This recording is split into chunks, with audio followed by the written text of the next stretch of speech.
Should All we have right. talked about that? That's probably the biggest news. I'm so sorry. Which is surprising. It's not in the Polygon recap.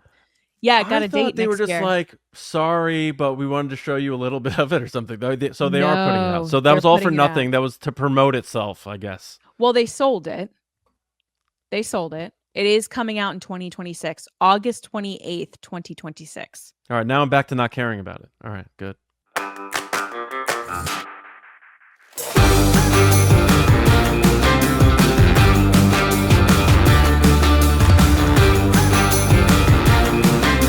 Hey everybody, what's going on? Welcome to Nerdy and Nice. I'm John, that's Lacey, and we're here to talk to you about everything going on in the world of pop culture, movies, TV, all that good stuff.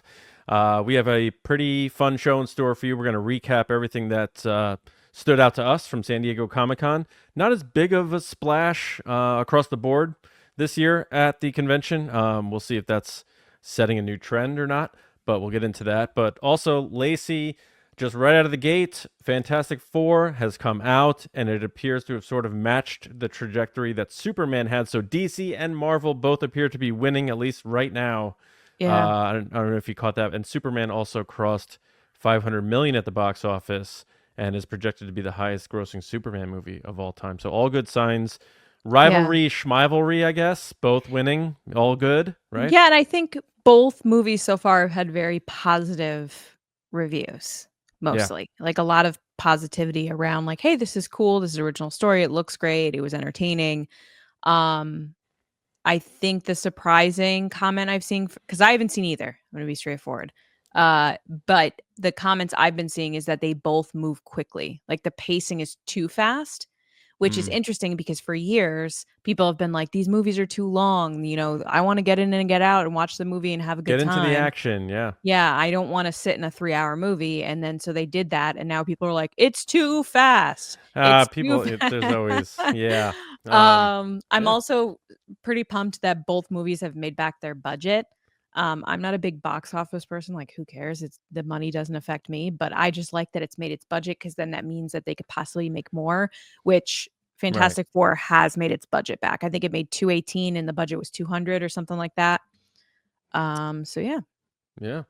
Yeah. Once they cross the T&M budget, like the marketing and stuff, then they get into profitability. But it looks like both movies are set up to do that and more, which is good for both. So we can all get along. You can be a fan of both. It's good for movies too. You can be a DC person, a Marvel person. It's all good. It's all good. Yeah. The other thing, obviously, I have to acknowledge, since the recording of this episode, Ozzy Osbourne died, which was very upsetting for me as a longtime fan of his. I saw him in 2002. It was actually during the time Sharon Osbourne had cancer. They were doing the Osbourne show. It was a really crazy time. But I'm glad I got to see him back then. And I mean, one of the godfathers of heavy metal. So there wouldn't be all the other favorite bands I like if it wasn't for him. So R.I.P. Ozzy Osbourne. I was very sad about that. I liked they did the reality show on MTV. It was like one of the funniest shows on TV. Oh, it was so authentic. It was wow, so they did not pull punches. Yeah. One of my favorite things that they did was there was like a Christmas time-ish episode and Kelly was at the dinner table and they were like, oh, put Christina on. She was like, no, don't put Christina on. She doesn't even sing the songs. And she's like doing like the yodeling thing that Christina does. And she's just like, she doesn't even say like jingle bells. She's like, jingle bells. And they go on this like rampage about like how the song sucks. And it was just so funny. The irony is, I think once they eventually, like what years after that show was done, they eventually sold that house to Christina Aguilera. Did they really? Yeah. That's so funny. But yeah, I don't even think she was making fun of like, hey, she can't sing. She was just like, she just doesn't sing it like straightforward. Like every artist nowadays like puts their little spin on it. It's like all you want to hear is just the normal jingle bells. It's like I don't want to hear all the riffing. I just want to hear. Not every song has to be Lady Marmalade, where they're all dual for. If we're talking Christmas songs, Michael Bublé all the way, every time. Yeah, I like the classics. Little Bing Crosby, Frank Sinatra doing some of the old ones. Yeah. But I'm saying if we're talking modern, Bublé is my guy. Yeah, Bublé's all right. Yeah, Josh Groban. Bublé's better. Josh Groban. Once the frosted tips come out, he's ready to go. All right. What? Yeah. R.I.P. Though Ozzy, one of my favorites of all time. But let's move on. We have a pretty stacked show. We got 3 trailers. We're going to talk about South Park's debut that just rocked everything. We'll get into that in what you're watching, and of course, San Diego Comic-Con recap and other stuff. But let's get things going with the trailers. Oh God, I love that movie. Okay, the first one here we have is Peacemaker Season 2. Peacemaker made his, spoiler alert, canon debut, as everyone made their canon debut in the DCU, essentially, in Superman. John Cena had a cameo in the movie, very brief, but a lot of laughs. And now Peacemaker's sort of shifting into DCU. Not everything did. Most things have not, but Peacemaker is continuing on. Good for John Cena. This debuts August 21st. I'm putting a typo here. On Max, which I have access to. Thank you to my mother. Very I mean, no, Norman, you don't. I mean, sound like Norman Bates. I'm like, my mother has Max. But that would make me my mother. I don't know. It's weird. Anyway, Lacey, Peacemaker Season 2. I admit I have not. I think I haven't watched like 1 or 2 episodes of the first season, so I haven't watched all of it. I got to watch it. But what'd you think of this trailer in a bubble? Are you digging the vibe of Peacemaker Season 2, which is jumping right into the DCU? Am I wrong in saying that the song in this trailer is Ozzy Osbourne? Am I imagining that? It's Road to Nowhere by Ozzy Osbourne. I was Do you a little think they like did that and it on purpose? I don't know, because that's such like Road to Nowhere is one of his like more sadder songs too. I know. I wonder if they did it in because like as someone that's cut videos before, you could do it quickly if you need to, like if you have to turn something around to get it in time. But I feel like that's too on the nose. I think they chose that song and then this unfortunately happened. And they were like, "Oh, it's in the can. We can't change it." Yeah. I'd like to agree that was James Gunn was like, oh, I want to use an Ozzy song here. I want to use Road to Nowhere. Because he's very into music, James Gunn. It was just too perfectly timed that I was like, this sounds like this trailer was built around now, this song. If they put the trailer out and because Cena's a wrestler, they use the Hulkamania theme, then I'd be like, wait a minute. What's going on here? Get out of here. I thought this was a great trailer. I thought it kept my attention. It was longer than I expected it to be. I liked the little intro from James Gunn. I think people are giving James Gunn a little too much flack online about being a part of his projects. Like he is the person that's like spearheading it. This is his DCU. Yeah. So maybe give him a little bit of credit that like if he's trying to kind of be the Dave Filoni of the DCU, like, hey, I did this. If you have comments, questions, feedback, I'm the person to direct it to. Absolutely. But yeah, I liked how he introduced this, and he did make an appearance at San Diego Comic-Con, which we'll get into later. But I like this trailer. I really like John Cena. I think he's hilarious. I loved his little Oscar bit that he did where he was like naked on about the costuming award. It was so funny. I just think he's like a really nice guy, and he's done really nice things in life that I support any projects that he is in. Yeah, I get that. Yeah, he's the record holder for the most Make-A-Wish granted, I believe. He did a lot for WWE for a long time.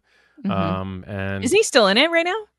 Yeah, he's doing like a final run, and he's like a bad guy now, which is so strange because he's got to go out and promote this stuff and like shake hands, and then he's got to be like, "You fans betrayed me" when he's back. I know, and then he's like, "Hey guys." Yeah, exactly.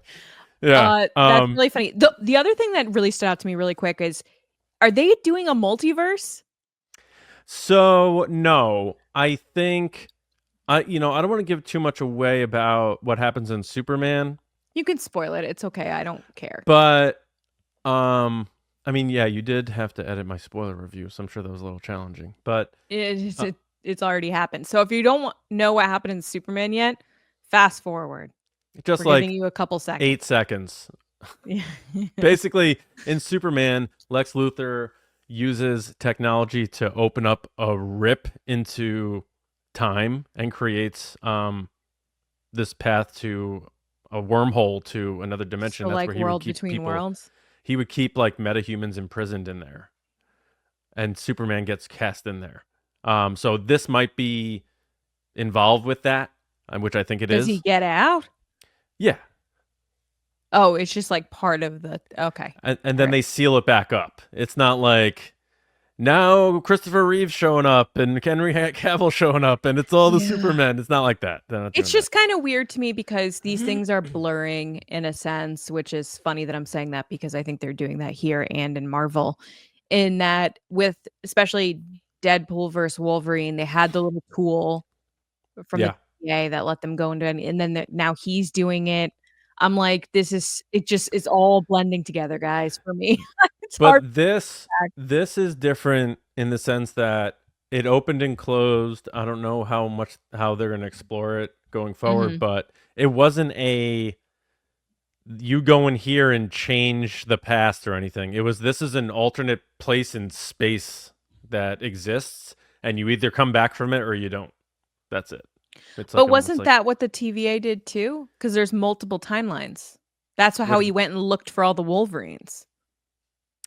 Yes, that's what I'm saying. I think that is different than what James Gunn was doing with Superman. Oh, okay. Yeah. I enjoyed this trailer too. I like John Cena as well. I'll be honest, I don't think I gave Peacemaker a crack because I was like, it's going nowhere because the DCEU is not happening anymore. So I was like, when that happens, or when you hear a show's canceled, you're on Netflix and you're scrolling, you're like, oh, this show looks good. 3 seasons, 2 seasons, and it's like it debuted in 2019, and you're like, oh, they canceled it. I was gonna say, are you gonna bring up The Resident again? Because you keep bringing that up. No, The Residents, I'm not gonna bring that Residents. up. But now that you've brought it up, yeah, you're like, they cancel it. I can't believe they cancel it. I just started. You've said this like 4 times. I wasn't gonna bring it up, but you did. But yeah, it was good. But yeah, this looks good. I think this actually looks pretty big in scale and budget. So James Gunn appears to be bringing it from all angles, TV and movie, for his DCU, and I'm looking forward to catching up on Peacemaker, but expecting this to do something much bigger for the character, since I don't think they're considering season 1 canon. I don't know whether they are or not. I'm interested. I'll probably watch this when it comes out. Next up, we have One Battle After Another. Leo DiCaprio is back starring for Paul Thomas Anderson, who's done a lot of movies. Boogie Nights, There Will Be Blood, Licorice Pizza or something like that. I have no idea. I'm not a Paul Thomas Anderson person, but I know he's done a lot of stuff because Schmodown had a whole category for him. Yeah, and there's always a lot of quirky uniqueness to his movies, which I respect. Now this one stars, like I said, Leo DiCaprio as a former sort of rebel, renegade sort of guy. And Benicio del Toro's in it, Regina Hill, Sean Penn. Hits theaters September 26th. It's definitely one of those dark comedy types, so I don't know if you like those, Lacey, but what'd you make of the trailer? It was a good trailer. Immediately, I was like, oh, so this is Taken? Because he's like, my daughter was taken by bad guys. I'm like, so Taken? It's hard to see movies now and not immediately draw some type of connection to other movies, in my brain anyway. I'm not the biggest Leonardo DiCaprio fan. I was in Titanic in 4th grade. I won't lie about that. But currently, right now, I am not the biggest Leo fan. But I love Regina Hill. So I might see this, but I'm not like crazy about it. I'm not like, oh my God, I have to see this. It's like, hey, if it's streaming somewhere, I might watch it. Yeah, it looks interesting, I guess. It does look interesting. It looks like it is sort of a unfolding story, and maybe things might not be what they seem type of movie. It's also calling out America a little bit. Like there's a lot of little like comments and moments on screen that you're like, I can see that they're making a commentary here. Yeah, like he seems almost like wacky and conspiratorial, and but I'm a big fan of Benicio del Toro. DiCaprio rarely misses with his performances. And I'm not the biggest Sean Penn fan, but I know Regina Hill's really good, though I probably need to see more of her movies. It's Regina Hall. Did I say Hill? It's Hill in the notes, and I said Hill because it was in the notes, and I'm like, that's not right. It's I'm Hall. sorry. I It's have two okay. typos today now. Um, We're recording this the weekend, guys. Like we stuck around to wait for news from San Diego Comic-Con, so we're recording this a little later than usual. I remember give us the Regina break. Hall from Scary Movie, and now I she's know. really parlayed it into a serious career, which is cool. Yeah, she's so good. She's so good. But yeah, not a theater one for me. I doubt it very much because it's very hard for me to get to the theaters. But I will probably check this out because I do try to check out most of DiCaprio's movies, and I'm a big Del Toro fan. That guy's always really good. It looks like a But it very looks interesting. award-friendly movie, I would say. Yeah. Paul Thomas Anderson always seems to go for that type of artistic feel and indie approach, and the award academies eat that Love stuff him. up. Yeah. So, yeah. And last but not least, we have Keanu Reeves back, not John Wick, but back in Good Fortune, playing an angel. The film follows him as an inept angel who meddles in the lives of a gig worker and a wealthy man. Seth Rogen, Aziz Ansari, Keanu Reeves, Sandra Oh, and Keke Palmer are the cast, and this hits theaters October 17th. Lacey, I saw this, and it reminded me of Trading Places, which is a classic comedy, or just a classic tale like The Prince and the Pauper or something, like a modern version of that, but with a twist because there's an angel involved. Yeah, it also reminded me of It's a Wonderful Life because the angel's a little innocent. Like he's a little like not understanding what's going on. A little naive. The first thing I thought is I was like, is this that movie from like Nicolas Cage was an angel and something's gonna happen and then he's gonna be like, what did I do? Oh yeah. Remember that with Meg City Ryan? of Angels. City of Angels, yeah. Well, then that was like you and I talked about recently how there's always a run of types of movies, and I feel like during the 90s there were a bunch that did that. Like Dogma had the two angels in it with Matt Damon and Ben Affleck. The movie Michael with John Travolta, who played one of the archangels. And then you had Nicolas Cage playing an angel in City of Angels, all within the span of like 3 years. Yeah. And now Keanu Reeves is like, it's time to bring back angel movies, and I'm the guy. But what do you think? He's just so wonderful. Every time I see him on screen or like see him in any interview, he's like so nice, and you hear wonderful stories about him and how polite he is. That you're he's like, very down to earth. I could see him playing an angel because he's just so lovely, and he has that full hair. The hair that everybody loves. Yeah. I think Keke Palmer's amazing. I've said that before. Seth Rogen is coming off the studio and his crazy amount of nominations for that. He is absolutely hilarious. He's responsible for one of my favorite movies of all time, which is Superbad. However, I cannot stand Aziz Ansari. He played this one-note guy on Park and Rec, and I can't unsee that. That's all he is. That's all he'll ever be. Bad stuff has come out about him that I look at this and I'm like, this could be a good premise if it wasn't Aziz Ansari. It's funny because I watched this trailer and thought that about Seth Rogen. Oh, I see what you did there. Some people don't like Seth Rogen. And it's funny you say that because people were quote tweeting this being like, it's all good until Seth Rogen shows up. Well, the reason why I say that is because I like the studio because he sort of plays atypical to what he usually is. He's a driven, successful guy. He still messes up, but like in this, I feel like he does the laugh again, and he's like talking about getting stoned and stuff. I'm like, he's just doing a Seth Rogen here. Yeah, we're going back to Knocked Up style, 2006. Yeah, although he looks better now than he did back then. Yeah, he's trying to be good looking now, and he like I think he saw like Steve Carell do that, and he's like, oh, I got to be like a good looking guy. Like now, he got kind of fit. Like yeah, he lost weight and stuff. He looks good. Yeah, he'll be back. No, I'm just kidding. I'm kidding. No, I don't know that this really did it for me. I love Keanu Reeves, but if you swapped him out and put someone else in this role, I'd be like, this movie looks terrible. So I think I'm rooting for it more. I'm rooting for Keanu Reeves. Yeah, I feel like I'm rooting for Keanu Reeves here, and it's not enough for me to watch this. So I'm out on Good Fortune. I hate to say it, but I am.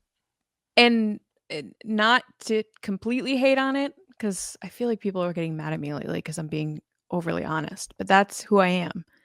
This seems to me like an SNL skit, like a trailer that played over SNL as a digital short. And then they were like, no, it's actually a whole movie. And you're like, oh, Maybe Okay. that's how Hollywood gets their ideas now. They're like, Lauren, which ones did you not put out this week? Like And he's like, Keanu Reeves is guest starring on SNL this week, and like we this had this skit about him being an angel, and they switched places, like yeah, the Jamie Lee Curtis movie. Freaky Which Friday. one? Freaky Friday? No, Trading Places. Oh my. No one brings up Trading Places anymore, but Also, I think it's a little tone deaf to what people are going through right now. The fact that you're going to have a guy suffering and then his main female love interest is also suffering, which it seems like their love interest. I don't know if they are, but Keke Palmer's like, I'm having a really hard time. She's working retail and he's yeah. sleeping in his car. And, they just announced today that I'm not even going to say his name, but a really rich person in this country is on his way to be a trillionaire. And you're going to run this movie when people can't even pay their bills or healthcare. Like, it just seems really tone deaf. Also, the Like, message seems to be like, he liked being rich and being an a-hole, and it backfires on the angel. They make the joke with Keanu Reeves where he's like, I Yeah. thought he would learn that money isn't everything. Yeah. And she's like, okay. Sandra Oh goes, oh, okay. And he goes, but he's learned that money does solve everything. And it's Yeah. like, it just Yeah. everything going on. Yeah, I'm kind of Seems a out little on this one. I was Yeah. like, oh, like this feels like it's poking fun at people that are suffering. Yeah, it just also doesn't look that funny. I'll be honest. All right.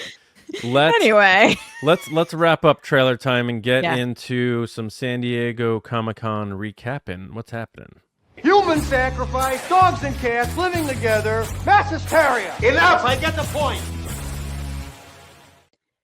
it's a little surprising that this year in 2025, San Diego Comic-Con didn't have a ton of announcements. Now, you could bring that to the point that Superman came out already. Fantastic Four came out this past weekend. So a lot of these bigger kind of Comic-Con centric movies and shows that aren't going on right now have no reason to promote at Comic-Con. They're kind of doing their own things. They're going to their own events. D23 is next month. So Disney's like, we're going to hold our stuff for then. Why would we put that out at someone else's show? And this has been kind of the challenge over, I would say, the past 5 years since COVID, of the importance of Comic-Cons. And I'm not saying that they're not important, because they definitely are when it comes to community and, smaller sellers like artists and pin makers and other merchandise and stuff like that. And the comics. The comics, yeah. And people still go for all that stuff. I'm as one of them. But I just feel like the bigger announcements weren't there this year. But that being said, I'm just going to run down a couple of things from this recap by Polygon. Thank you, Polygon. With the Peacemaker trailer, which we talked about. Absolute Wonder Woman won Best New Series of the Year at the Eisner Awards, the comic book. The last Airbender spinoff, Avatar 7 Havens, unveiled its new art, which is a big announcement for Avatar fans. That's coming back to Nickelodeon. They made some, video game news. I know they did a panel for the new Predator movie. I think it's called Badlands, where they said that no. It's live action. And Dan Trachtenberg, the director, said that the shot of the Predator with with Elle Fanning on his back, who's like an cyborg character, like part robot, was inspired by Chewbacca with C-3PO on his back. Oh, really? Yeah. Oh, that's cool. That was kind of like the biggest thing that I saw personally. I know they also did a first look at Ezra Bridger, which we will get into on TRB this week. And also some art from the Star Wars Maul Shadow Lord series. Yes. We'll get into South Park later, but they did have Trey Parker and Matt Stone there, which is always awesome, which I have to take a time to see if I can find it to watch that trailer. But that's kind of it. I mean, what do you think? I know there was some Walking Dead stuff, but I feel like Walking Dead is dead. Am I imagining that? They announced the spin-off show with Daryl's ending after 4 seasons, and I didn't even know that show came out. Neither did I. But obviously in to follow up what you were saying about certain things we're going to talk about on TRB, obviously George Lucas making his Comic-Con debut. We'll be talking about that on TRB Thursday because you got to give George Lucas, he's not a snippet talk about guy. We're going to talk about George Lucas Thursday. Yeah. DC had their panel where they did talk about Peacemaker, like you said, and apparently James Gunn got a standing ovation for Superman. He did. So that's really cool to see from the crowd there turning up for him. DC finally, maybe stepping out of the shadow for the first time in a long time. And so it's good to see good stuff there from the fans. You always love to see that stuff. But it seemed like a very tame San Diego Comic-Con. It didn't feel like one where I was like, seeing George Lucas would be amazing, but I've seen George Lucas at cons and stuff. Yeah, and he sounded good. Mm-hmm. It was cool that he was there, and you could tell that the museum really means a lot to him. So we'll dig into that Thursday. But yeah, other than that, not too much from this perspective. So, hope everyone who went had a good time, and I look forward to hopefully seeing what we may hear at D23 this year. Yeah, we'll also have updates on TRB about Hasbro and their announcements for Star Wars at San Diego, which one of our buddies, Gary, went for us to the Hasbro kind of preview thing that they do. What a sneaky zebra that guy is. Yeah, so we will definitely share some of that stuff, videos and photos and whatnot from that with you guys as well. But I was just really surprised. I was sitting kind of checking my phone every couple hours to see if I missed anything. And I don't think I really did.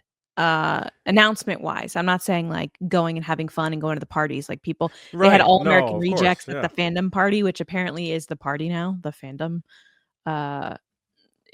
party on, I think it's Thursday nights is like the party to be at. But other than that, it just looks like people had a good time. We're walking around, had fun. Cool, that's great. I don't know. It was just weird. It's just like a weird. I felt like it didn't. Well, compared to last year where they revealed Robert Downey Jr. as Dr. Doom, like that was a big thing. Yes. And there was another big thing that happened last year that I remember us saying that overshadowed. But sometimes some years I guess it's more tame than others. Maybe there's a change in culture in terms of how they're revealing stuff these days. They're not relying on conventions. I don't know. We'll see. Usually San Diego Comic-Con sets the bar, so it might just be timing, like nothing's really going on right now, because when you are a studio or, marketing agency, whatever, and you're trying to get the word out about your product and your actors, etc., if you have nothing to promote, then you're not going to spend all the money to send them there. Right. Yeah. Unfortunately. Very true. What else is going on? So the other thing in what's happening this week is an interview between Jenna Ortega and Tim Burton about talking season 2 of Wednesday, and how I can't believe this came out before San Diego Comic-Con. It was on our notes while we were waiting for San Diego to happen, is that they already announced season 3. Season 2 is not even out yet. And they're already going for it. That's confidence, if you ask me. So they had a discussion with the Hollywood Reporter just about like their relationship and working together and what it's like to produce this show. But John, what do you think? I will admit, as someone who is I would consider myself a pretty solidly big Tim Burton fan, I checked out on Wednesday early on, and I just think for me, like when I was a little kid, I loved the Addams Family for some reason, but I don't really care about them as much anymore. And it's honestly, it's as simple as that for me. This could be the greatest show of all time, but it's like, if you don't like a certain vegetable, you're not going to eat something with that vegetable in it, So, and I love Jenna Ortega too. I thought she was great in Beetlejuice too. I thought she was one of the better parts of the new Scream movies. I look forward to her career growing because I think I enjoy watching her on screen. So it's not her, and it's not necessarily Tim Burton. I think it's just the Addams Family thing. I'm just kind of not vibing Addams Family stuff, even though this is her own thing. So I can't speak too much to it, but I am excited for people who do like it, because I know my wife likes it, you like it, and there's a bunch of people who clearly like it because they're already, like you said, green lighting season 3 before 2 comes out.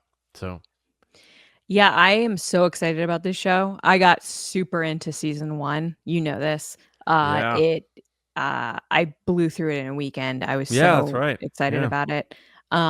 I can't wait for this next season. It looks even better with not just cameos, but just it looks like they have more budget. I know Jenna had more of a say in the writing for this season. So I know you had some critiques of season 1 where you felt like it was maybe a little bit more on the YA side.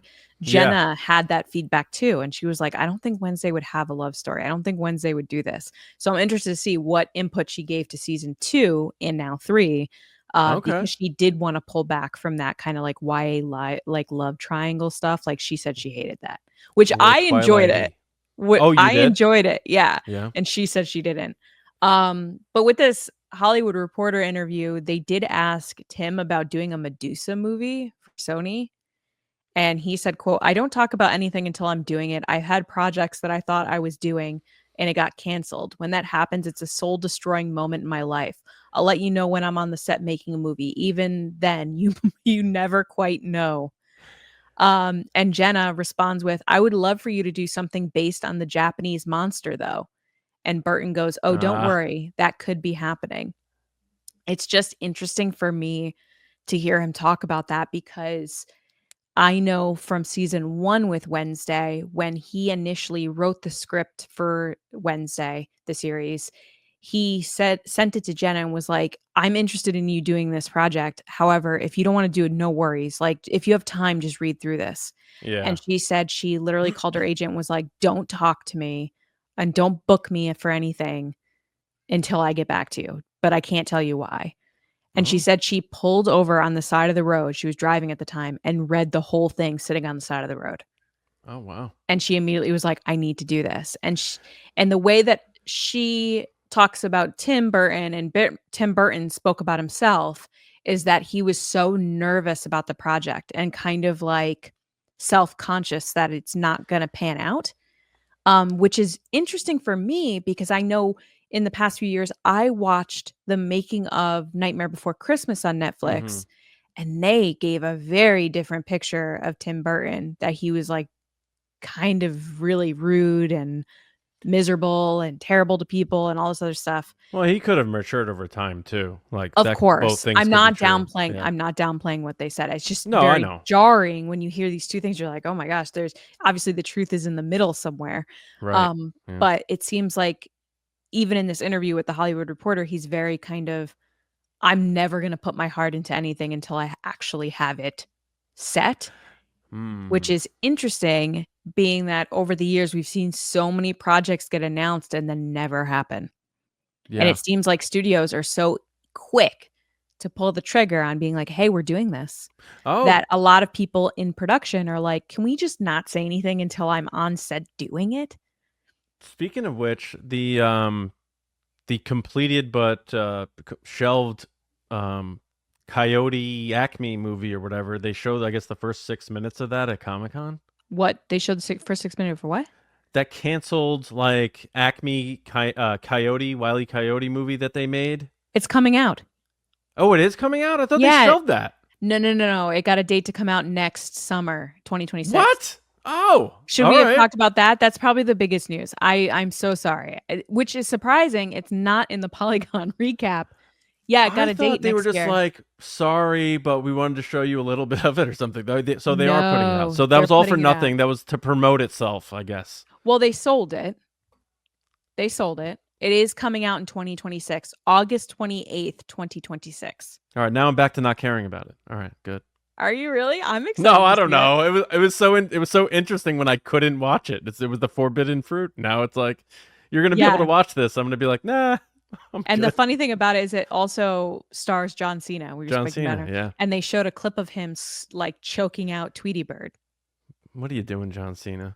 Yeah, so I will be seeing that. So we should have included that in the previous bit. But yeah, it's coming out next year. My last thing on Tim Burton, he did say recently, and I'm not sure if it was during the same time or not, but that he isn't really inclined or interested in doing Beetlejuice 3. They mention it that Jenna in the interview goes, we want Beetlejuice 3, but Tim is not directing it, ... Like the writer says, Jenna, what if this happened? She'd go, oh, I would never do it. Yeah, they shouldn't. That's Tim Burton's through and through. I would still love it he maybe got a couple more years left to do this. If he did a third Batman and did like a Batman Beyond thing with Michael Keaton and made a third final Batman movie, but I don't think that's going to happen either. Another interesting tidbit, because you brought up Beetlejuice, is the fact that Tim Burton is very tied to those characters. And even though he doesn't own them, he's like very kind of, I would say what we say a lot about George Lucas is probably like very kind of like, these are my characters, but he doesn't own them anymore. That's how Tim Burton feels. And he said, quote, I feel very proprietary about everything I do, even if I don't own the characters. When they did the Beetlejuice Broadway musical, I got pissed. Yeah, I bet. Is what he said in this. So and the funny thing is, the Beetlejuice Broadway musical got like awards and stuff. Like, I'm pretty sure it won Tonys and like was crazy popular, if not still on Broadway. People loved it. So he's very much like, no. I hate that. I wonder if a Beetlejuice Broadway thing getting rave reviews means it's not a very good Beetlejuice thing, but it was good for Broadway. To me, it sounds like he's like, I would have never let this happen if I owned the characters. Because it's outside of what, it's outside of, I think, what he wanted for Beetlejuice. Like, Tim Burton's Beetlejuice isn't going on Broadway. No. But regardless, I'm super excited for season 3. I like the tagline, bad things come in threes. And it's coming out, season 2 is coming out in 2 weeks. This was on July 23rd. So first, second week of August, which I will be excited to watch. And I will give you guys my thoughts after I watch it. Are you going to watch it too? You got to catch up on season 1 before you watch season 2. YA stuff is rough, but come on, it's good. No promises, but maybe. How about that? All right. You got to watch it. There's a lot of things you have to watch. I know. I have a long list. Yeah. Speaking of which, let's get into what you're watching, because I watched something this week that is a little surprising for me. Let's go. We can never leave the house and would just probably sit around all weekend and watch TV. Go on. Should I do Gilmore first? Yeah, do that. I haven't watched it yet. Sorry, guys. Right. I'm not going to do a spoiler review. But you kind of know what you're getting. Sadness in your face, sadness in your tone too. It's just like pure like. my Happy Gilmore timeline is like, loved Happy Gilmore. And then I'm like, it's so good. Happy Gilmore is so good. And then they announced Happy Gilmore 2. I was like, yes. Yeah. And then I saw the trailer and was like, oh shit. And then so I went into the movie at 0 level of expectations. So then we get off to a good start. And I'm like, you know what? Some wild choices, but I'm getting into this and I'm enjoying it. I'm going to go for the ride and it's all good because I'm rooting for the Sandman. So let's just turn the brain off and have some fun with Happy Gilmore. And then they did things that I was hoping they wouldn't do. If you listen to this podcast, that I said one thing, they can't do this, and they did it. Was I right? Yes, about one thing. Yeah. Are you so mad at me that I guessed that? Are you talking about Modern Family? Yes. Yeah. But I don't think it's. I told you. I told you. It's probably not what you expect. But yes. I told you. But the thing that, yes, you did. But the thing that I said, I really hope they don't do this with a certain character. They do. Oh no. And it derails a lot of what they should have done with this movie. And then they introduced this whole other element of golf that I'm like, by the third act of the movie, in my tweet, I said, this became a dodgeball sequel, almost like a pseudo Running Man sequel, and not a Happy Gilmore sequel. That's how bananas the last third of the movie gets. And it's like 2 hours long, and probably didn't need to be 2 hours long. But there were enough laughs where if you just want to watch it and have a good time and not worry about like legacy and stuff, because Happy Gilmore was never supposed to be a serious movie anyway. Then enjoy the laughs in it. Steve Buscemi makes a really funny cameo. There are a lot of cameos, and the callbacks are pretty stupid. Like to the point where you're like, no, what is happening? Like, I'll just do one spoiler because it's all over the promotion internet. Eminem cameos in this. People And he been plays posting those clips. He plays the son of the "you jackass" guy. He plays his son. So that's the clip that I saw when we were talking offline. That's the clip that I saw when I said, "Oh, I saw a clip of it." Was It's- Eminem. I didn't even watch the clip. I just saw the screenshot of it. I didn't watch it with the sound on because I didn't want to spoil myself. But Yeah. the comment I had was the first Happy Gilmore, regardless of it being a comedy, not so serious movie, teen movie, sport movie, whatever, it still looks great. It's a really nicely shot movie. Movies nowadays look like crap. Like, I don't know what's going on. It's like the frame rate's weird, the gradient's weird, nothing is like blocked properly. Like, it just looks like one big YouTube video. It's almost like and it's too clear at times too. And I the think image. that's where I'm going to, like with the Angel movie earlier, Good Fortune, is that, oh, it looks like an SNL skit because there's just no kind of cinematography when it comes to these movies anymore. I don't know what's I going like on. a little grainy look sometimes to my film. I just want it to look like there was a little bit of care put into it and not just like thrown Look, together and shot around. It's not a good movie. Watch it. Do not expect it to be even remotely close to as good as the original one. I think a big part of that is Judd Apatow, with no credit, ghost wrote a lot of the first Happy Gilmore. I don't know if a lot of Who people wrote know this that. one? Just Adam Sandler? The same Adam Sandler and the same guy who wrote Happy Gilmore, but I don't Oh. think Judd Apatow came in to clean it up and add like those smooth emotional edges to it. Yeah, doctorate. I mean, rough out those rough emotional edges, but yeah, it's not great, but enjoy some of the laughs and then probably don't watch it again. But The biggest question everybody has, though, how was Travis Kelce? terrible, as expected. It's horrible. God, Is he getting the Oscar? have people caught up? Is everyone else tired of that guy? I think him and Taylor have disappeared on purpose. I think they've, although supposedly she's shooting a new music video, so we'll see what happens. Oh, good. Can't wait to hear that. Voice of a generation. All right. All right, but what else? Have you watched anything else besides South Park, or do we want to get into South Park? Just South Park. All right.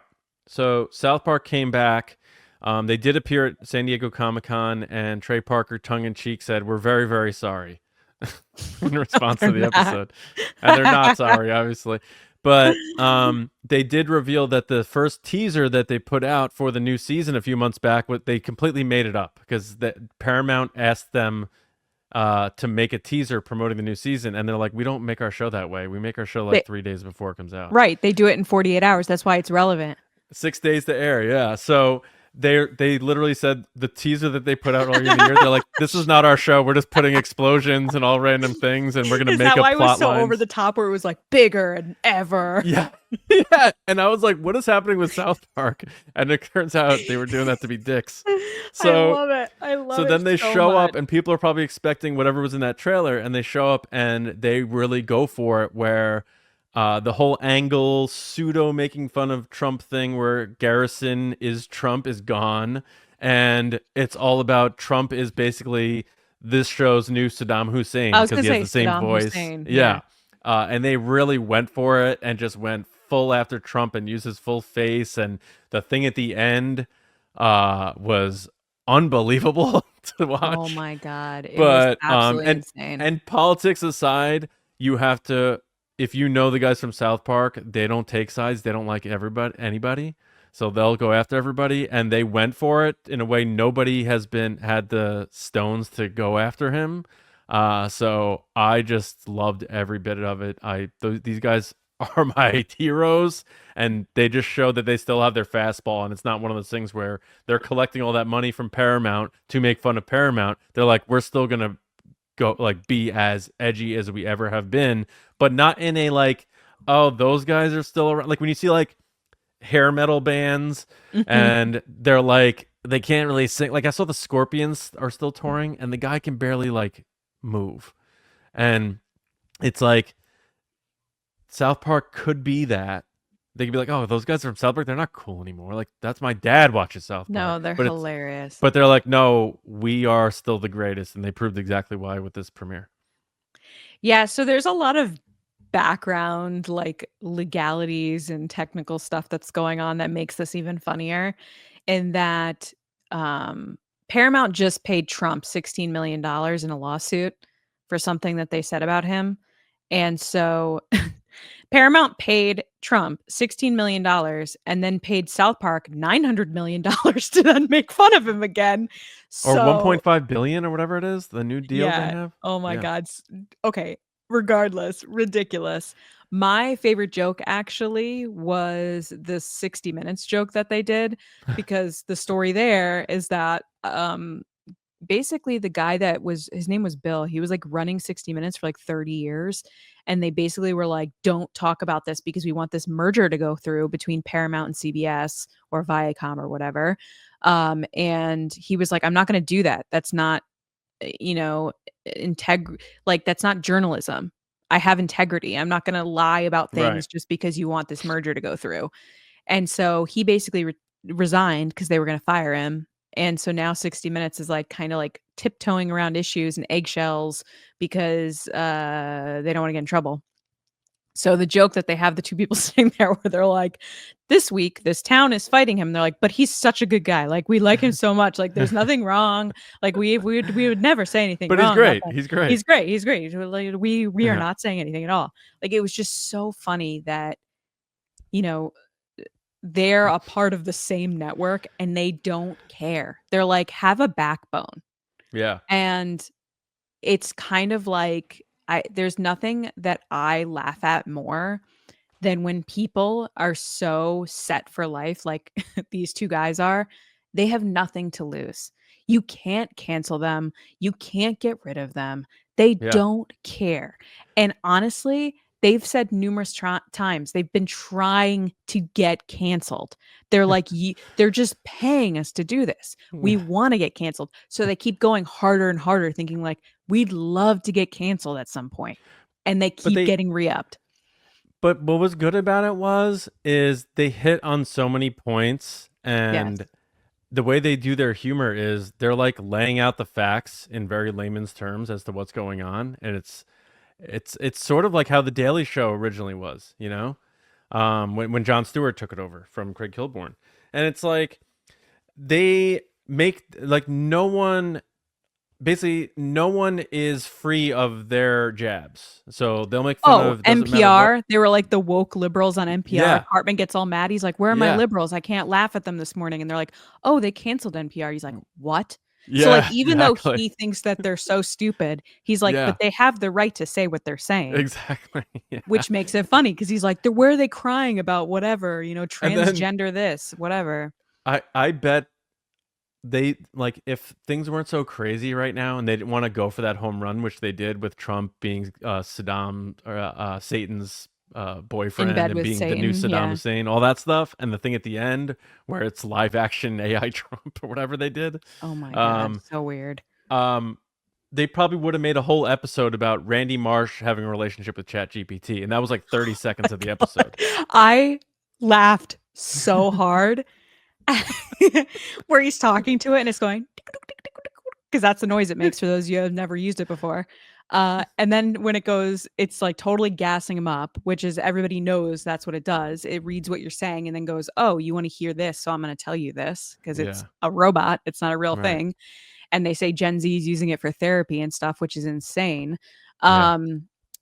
And it's just like, you're such a good dad. Like, you're such a good person. And he's like, oh, thanks so much. She's like, no, I'm here if you ever need to talk. And then it pans out and there's his wife sitting there like, so funny. And he says goodnight to it, and he's not talking to his wife. He's talking to it, and it says goodnight back to him or something like that. So it's so funny. No, it was probably one of the best episodes of South Park ever. It lit up the internet, obviously. And then they had a link at the end, like he trumped us or he saved us. I forget what it was, but it was a fake PSA. No, but the URL is real, and it takes you directly to that clip, clip online. Yeah, he trumped us or something. I don't know, but it was great, and they proved that they still have their fastball, and they're still very funny. And I was laughing that entire episode. I mean, the Canadians, everything. It It was a 10 out of 10 South Park episode. Unbelievable. And if there's was so more to come from that, I'm all in on this season. So Yeah, I might have to get a subscription to watch it. It was so good. Like, yeah. it was one of those things that I came down in the morning after watching it, and I said to Matt, I was like, "Did you see it?" He's like, "South Park?" I was like, "Oh my god, yeah," because people had already ripped it and put it online. It Yeah. was just, Yeah. it's so good. And then, of course, the response was that it was a fourth-rate show and nobody cares about that show anymore. And I'm like, clearly everybody cares about it because it's everywhere. The Guy. There's murals the of it White now. House. You are the White House, and you're commenting on it. So Yeah. if it's a fourth-rate show and you're commenting on it, then are What you does a that make fourth-rate you? White House? Yeah. Yeah, what does it make you? So good. But yeah, have you watched anything else? I mean, I know that's a big story we just hammered into there. So I did watch, on a lighter note, I did watch an episode of Reading Rainbow with my daughter, which the old was school stuff with LeVar Burton? because Oh, PBS nice. Kids is all on Prime now. Yeah, So you can go watch it if you want to watch PBS Kids from back in the day, aka the 90s when I would watch it, or 80s. And we also watched an episode of Arthur, and she was like very much like, I don't like this show at all. But she Arthur's a loves the slow Arthur burn. books. Mm. So I was like, oh, maybe she'll like, the show too. No. Reading Rainbow, she liked. It definitely has a Mr. Rogers vibe because they like walked through like the making of bowling I remember, balls. yeah. But it doesn't hit as hard as Mr. Rogers. And now she's like really into Thomas the Tank Engine with like the old school one with Alec Baldwin or George Alec Carlin. Baldwin's not the old school. It was Ringo Starr and George Carlin. Right. George Carlin and then Alec Baldwin. It switches like season 3 or 4 on Prime, switches to Alec Baldwin, which I remember the day it did. I was like, that's not George Carlin. And I was like, who is that? And I was like, is that Alec Baldwin? And I was like, oh, it is Alec Baldwin. Wait, why are you erasing Ringo Starr from the equation here? He's not in there. It starts with George Carlin. They don't use him in it. Why not? What do you mean they don't use him in it? His voice isn't narrating the stuff. It's George Carlin. No, he was the conductor. I understand that, but what I'm showing my daughter, he's not present. They got rid of Ringo? Yeah, it starts All with the George. Ringo episodes are gone? Not on Prime unless I'm watching the wrong one. I remember Ringo. Is any of the live action stuff still there or no? Like Shining Time Station and stuff? Yeah. No, it's just the stories of Thomas. Oh, never mind. Gotcha. So they cut up the stories of Thomas and put them all together. I'm acting way too interested in this. People are like, what's wrong with that guy? It's all right. I mean, we need a little break. We went kind of hard there. Yeah. Right on. All right. Well, that takes us to the end of the show. Nice little tight hour for everybody. If San Diego Comic-Con had bigger reveals, probably a longer show, but we are glad we were able to get this done and out. So it's not a week later to get our thoughts on a quiet San Diego Comic-Con. But thanks to everybody for listening and watching and getting nerdy with us here on a Monday. We hope we kick those Monday blues aside and set your week off in the right direction. Tell your friends, spread the word, rate us. Nerdy Nice is on Apple, Spotify, your favorite podcast app. Find us. If you can give us 5 stars, tell a friend, leave a review. Every little bit helps. And of course, if you're not yet, subscribe to the TRB YouTube channel, youtube.com/@TRB Podcast, where you can watch Nerdy and Nice, the Resistance broadcast, our reviews, one-offs, a lot of stuff right here on the channel for free. So subscribe to it all. And then, of course, patreon.com/TRB podcasts. If you want to support the show, tiers start at just $5 per month. We have mini episodes that are exclusive just to the Patreon page. We're doing watch-alongs. We've done 2 already. We have a Discord server. We have live chats. We have one-on-ones with our Spice Runners. A lot of great stuff, including a recent Q&A we just did, which always leads to great answers. Thanks to great questions. So just check it out. Patreon.com/TRB podcast. It's the best way to support the show, to keep it going, to keep it growing. And we thank you all so much. Lacey, where can people find you to talk about South Park and all these wonderful things?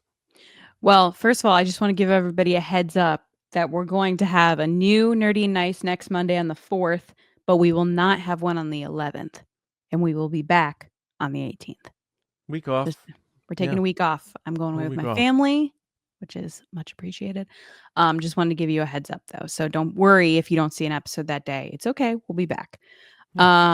People can find me on social media at Lacey Gilleran, on TikTok at It's Lacey Gilleran, talking about Star Wars, pop culture, K-pop Demon Hunters still, because I'm obsessed with it. Oh my gosh. One of the craziest things out of San Diego, now that I think about it, because this is something I retweeted. Matt Lawrence or Joey Lawrence, one of the Lawrence brothers from back in the day. Oh, Matt, because Matt Lawrence was saying that they should do an AI version of Robin Williams. I've never wanted to punch someone so fast related to pop culture. Like, how dare you even suggest that? Like, sit down. Yeah, agreed. Yeah. But if you want to talk to me about stuff like that, where I get enraged about protecting Robin Williams, yeah, at Lacey Gilleran. Very good. Yeah, for me, Johnny Hoey on Blue Sky and Twitter. Let's chat about this stuff. The Yankees are in a lot of trouble. Aaron Judge is hurt. Things are not I looking saw good. that. I did laugh at your tweet. It was so petty, but it made me laugh where you were like, every time my Mets friends text me when the Yankees are doing bad, but when the Mets are doing bad, I don't text them because I don't care and or know that they're doing bad. That's a fact. That is a fact. So I'm on a group chat with my friends for our fantasy sports, and a bunch of them Mets fans, and they're always chipping about the Yankees. And I honestly, one of them wrote, looking for some Yankee rage tweets from Hoey. Where are they at? So then I was like, you know what? I'm going to post this instead so that he sees that and knows exactly what I'm talking about. So yes, very petty, but very true. I have no idea what the Mets are ever doing because I don't care. But a lot of my Mets fans friends seem to always be keeping an eye on the Yankees because the Yankees live in their head rent free. I did chuckle at that. Yeah, I said this is such a John Hoey tweet. It is. I can, I can bring it sometimes. I can definitely bring out the beast. All right. We are going to get on out of here. We'll be back with you with the Resistance broadcast for Star Wars fans on Thursday. Talk about George Lucas at San Diego Comic-Con, Maul, Ezra, all that cool stuff. And then, Nerdy and Nice next week for another round of good times. So enjoy your weeks. And until next time, see you around.